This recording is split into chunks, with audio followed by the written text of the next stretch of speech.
symptom في الكانسر في الادفانس كانسر بيشنت. بسم الله الرحمن الرحيم. هنتكلم النهارده عن a very annoying symptom in most of our patients, which is constipation. First of all, what's the definition of constipation? We have medical definition, which is known as Rome criteria for functional GIT disorders. As constipation is defined at least 3 months of 2 or more of the following: infrequent bowel movements, equal or less than 3 bowel movements per week, difficulty during defecation in the form of straining during more than 25% of bowel movements, subjective sensation of hard or lumpy stools, sensation of incomplete evacuation of the bowel, sensation of anorectal obstruction. Patient's definition may not fulfill the medical definition. In addition, many patients who meet the medical definition don't report constipation. Impact of constipation. ليه مهم ان انا اعرف الامباكت بتاعها؟ لانه اول حاجه هيفكر فيها العيان بتاعي اول ما يبدا يحس بكونستيبيشن انه هيوقف البين كيلرز اللي انا بديهوله. وده اللي حصل فعلا في الاستادي دي. The impact of opioid-induced constipation on opioid therapy management among chronic opioid users were studied. جمعوا العيانين اللي بقالهم more than 30 days receiving opioid therapy وفي نفس الوقت اللي بدأوا يشتكوا من constipation. وعملوا measurement للadherence to opioids by Moresky medication adherence scale. The high score was 0 and low score was 4. السكيل ده كان يسألوا البيشنت the following questions. Have you ever forgotten to take your medicine? At times, are you not careful about taking your medicine? When you feel better, do you sometimes stop taking your medicine? And finally, at times, if you feel worse when you take your medicine, do you stop taking them? In addition, they collect data about the opioid-induced constipation treatment history and pain severity grading from 0, no pain, to 10, the worst pain. لقوا ايه في الستادي دي انه about 50% of patients reported modification to their opioid therapy because of constipation in the past 6 months, either in the form of reduction of the dose of opioid or switching to another analgesic or skipping doses of opioid, and 20% discontinued an opioid medication because of constipation. The incidence, generally speaking, about 41% of patients receiving opioids for moderate to severe pain experienced at least one event of constipation. This study was conducted in our center under supervision of Prof. Dr. Salah al-Musidi and Prof. Dr. Sami al-Sarafi among 101 patients to assess the pain prevalence in advanced cancer patients. About 30% of those patients complaining from constipation. It's very important to understand the pathophysiology of opioid-induced constipation. Opioid bind to mu receptors, kappa and delta receptors to exert its analgesic effect. When it binds to mu receptors, result in the following findings. It will result in reduction in the gastric motility and pyloric tone, reduction in pancreatic and intestinal secretions, increasing in the fluid absorption and reduction in the propulsion. The net result is opioid-induced constipation. Is any opioids causing constipation? Yes, all opioids cause constipation. However, there is preliminary evidence to suggest that fentanyl may be less constipating than morphine. It's very important to understand that when opioid bind to mu receptors, it will result in analgesic effect in the brain. However, at the same time, it will result in constipation in the GIT. How to assess our patients for opioid-induced constipation? Of course, constipation will bring out the worst in all of us. It's very important to take a brief history from the patient, asking him about recent bowel movements, about pre-illness bowel movements, use of potentially constipating drugs or laxatives, and his fiber and fluid intake. Remember that the competent physician, before he attempts to give medicine to the patient, makes himself acquainted not only with the disease, but also with the habits and constitution of sick man. The symptoms include flatulence, abdominal pain, abdominal distension, urinary retention, anorexia, and sometimes mental status change and delirium. It's very important to take care from something. Not all patients will complain from constipation. Their study was conducted among 153 patients and asked them why they didn't talk to their doctors about the problem of constipation. The result was 59% answered they discussed this issue with the doctor in past. However, the doctor didn't take it into consideration. 13% were more concerned about need to change or reduce pain medication rather than to tell the doctor they have constipation. 9% were impressed. 5% found that constipation not a problem, and finally 5% told the doctor that it was run out of time. By examination, we will find distension, tenderness, and fecal mass. Auscultation, there will be high-pitched, hyperactive sounds in patients with malignant bowel obstruction, or loss of bowel sounds in patients with paralytic ileus. There will be perianal sensation, and this rectal examination may reveal local causes of constipation, stenosis, fissure, scarring, or hemorrhoids. Bowel Function Index is a 3-item questionnaire that assesses the severity of ease of defecation, feeling of incomplete bowel evacuation, and patient's personal judgment of constipation. 0 scale means no symptom, and 100 means severe symptoms. This index was validated in clinical studies conducted in cancer and non-cancer patients.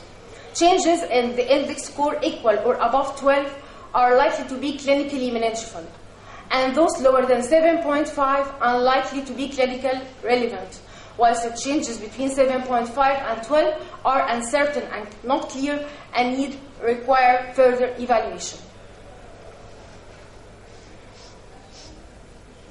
Of course, the patient presented with constipation will come to us asking for help. It's very important when you manage those patients to keep it in your mind. I have to treat the opioid-induced constipation at its source in the bowel without impacting opioid-mediated analgesic effect on the central nervous system. I have to keep the patient pain controlled. Our items to manage the opioid-induced constipation include diet, changes in lifestyle, laxatives with its different types. First of all, we have to instruct the patient to drink water and warm milk, to eat fiber-rich diet, and to drink natural juice.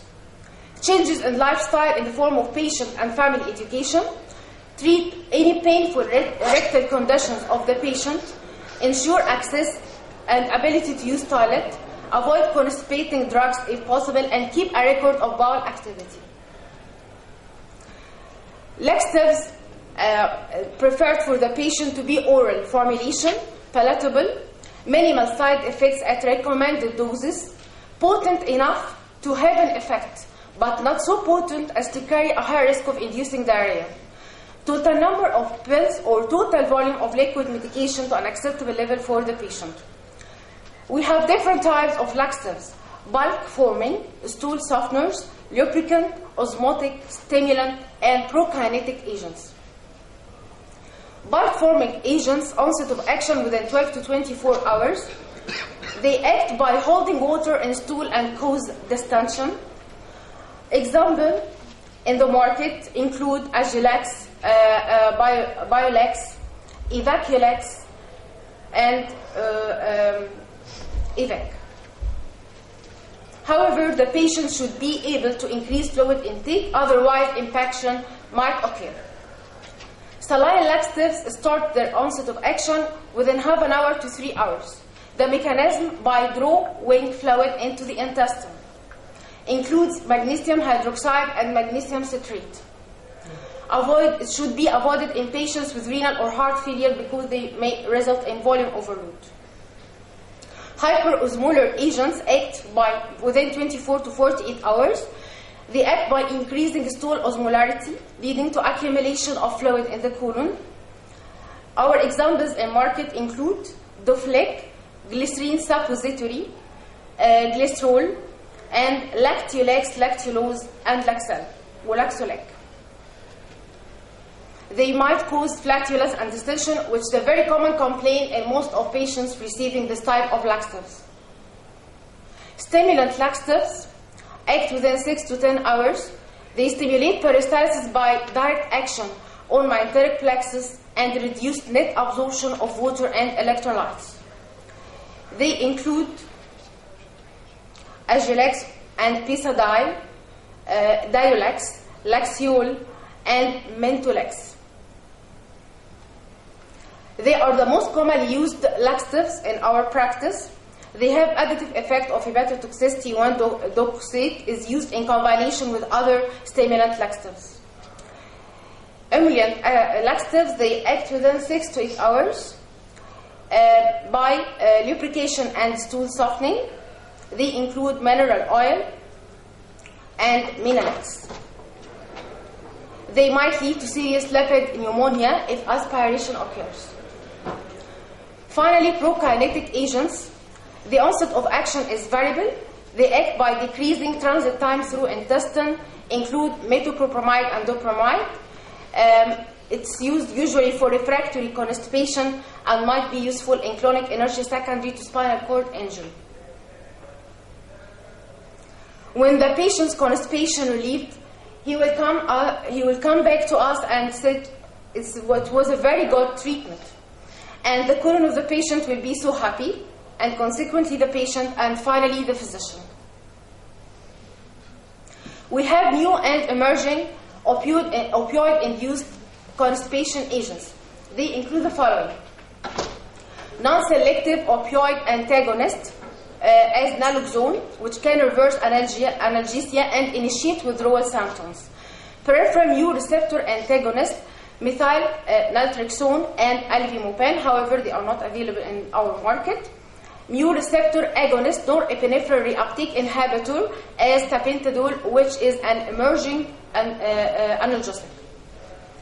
Methyl naltrexone has the FDA and European Medicine Agency approval for the treatment of opioid-related bowel dysfunction in patients with advanced illness. Albumin has also the FDA approval for the treatment of post-operative AS and should be restricted for in patients because it has been associated with increased risk of myocardial infarction. Here is the mechanism of action of purely peripherally acting mu opioid receptor antagonists. They have no effect on analgesia. At the same time, they cause inhibition of opioid-induced gastrointestinal adverse effects. This is a recent study conducted in San Diego among patients with advanced cancer, and they found that the methyl naltrexone may be associated with improvement in the overall survival among advanced cancer patients, and so can be used as a therapeutic target in addition to its role in relieving the opioid-induced constipation. Here we have the tapentadol, which is a mu opioid agonist and also inhibit norepinephrine reuptake. In human pharmacodynamics and clinical trials, norepinephrine reuptake inhibition in combination with alpha-2 adrenergic agonist was associated with reduced clonic or rectal sensation or response to distension. In addition, they provide satisfactory relief of symptoms in patients with irritable bowel syndrome, so that the combined mechanistic effects of tapentadol on pain sensation can be achieved with a relatively lower level of mu opioid agonist, which therefore reduces the gastrointestinal adverse effects such as constipation. As an analgesic, tapentadol has a more favorable gastrointestinal side effect profile than the classic micro-opioid receptor agonist oxycodone. Our recommendations for management of constipation and palliative care: first of all, the first line, we will start with a combination of softener as glycol and a stimulant as cinnamon, according to the patient needs. If the symptom of the patient has been improved, continue with the same regimen. If there is no improvement, we can shift to the second line in the form of rectal suppository and enema, with consideration of methyl naltrexone, which, as I said before, it's not available in our market. If the symptoms still not improved, we can shift to manual evacuation with consideration of methyl naltrexone. Our take-home messages: opioid-induced constipation is a common complication in patients receiving long treatment with opioids, and it has a significant negative impact on the quality of life.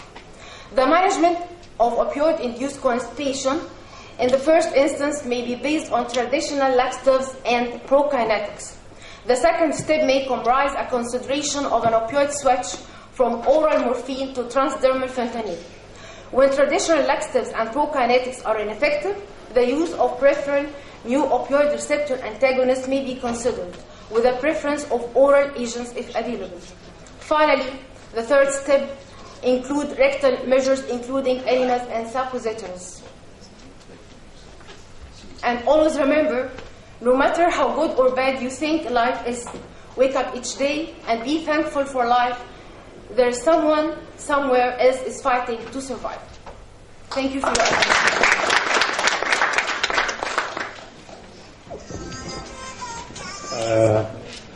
Thank you, Dr. Dina, for this excellent presentation. دلوقتي النكست تايتل هو malignant bowel obstruction. بالظبط.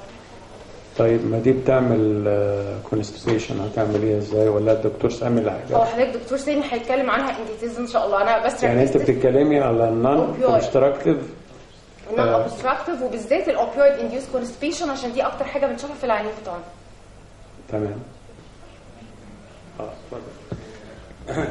انا بشكر حضرتك يعني على السيمتوم ده، لان احنا بنتجاهله وما بنعرفش ساعات نعالجه كويس. فانا عندي سؤالين بقى الصراحه. Do you advise routine use of laxative with opiates from the start even if the patient is not complaining? ده اول سؤال. وتاني سؤال، انت قلتي حاجتين فعاوز اعيدهم تاني كفيرست مانجمنت للسنه، وقلتي جلايكول ولا ايه؟ عاوزه ده اسمه التجاري كده؟ جليسرين سابوزيتوري. طيب يبقى السؤال الاولاني I don't recommend prophylactic or routine use of laxatives in those patients لكذا سبب. اول حاجه انه في patients بيجوا لنا بيبقوا بياخدوا كيموثيرابي، والكيموثيرابي ده بيعمل دايريا، فانا لو اديته لاكستيفز هزود الدايريا اللي عنده وازود الكيموثيرابي انديوست توكسيستي، فالعيان هيجي لي ديهايدريشن. هو الريكومنديشن بتاعتي ان انا استرس على البيشنتس اللي بياخدوا الاوبيويدز if there is constipation or not، لان زي ما في ستادي اتعملت ان مش كل البيشنتس هييجوا يقولوا لي عندهم constipation، وفعلا ده اللي بنشوفه، ان ممكن العيان يجي لي ويقول لي البين از كنترولد وكل حاجه، بس لما اجي اقول له يو هاف constipation يقول لي انا عندي، مع ان هو ما قاليش من الاول من نفسه. ف I have to stress and treat accordingly، لكن I don't recommend ان احنا نستخدمها prophylactic. شكرا يا دكتوره دينا. فعلا ساعات بنبقى خلاص العيان هيخرج ونساله يقول انه عنده كونستيبيشن فعلا. وبرضه الدكتوره دينا من الناس اللي بتنبه على شرب الميه دي بطريقه يعني. فشكرا يا دكتوره دينا. شكرا.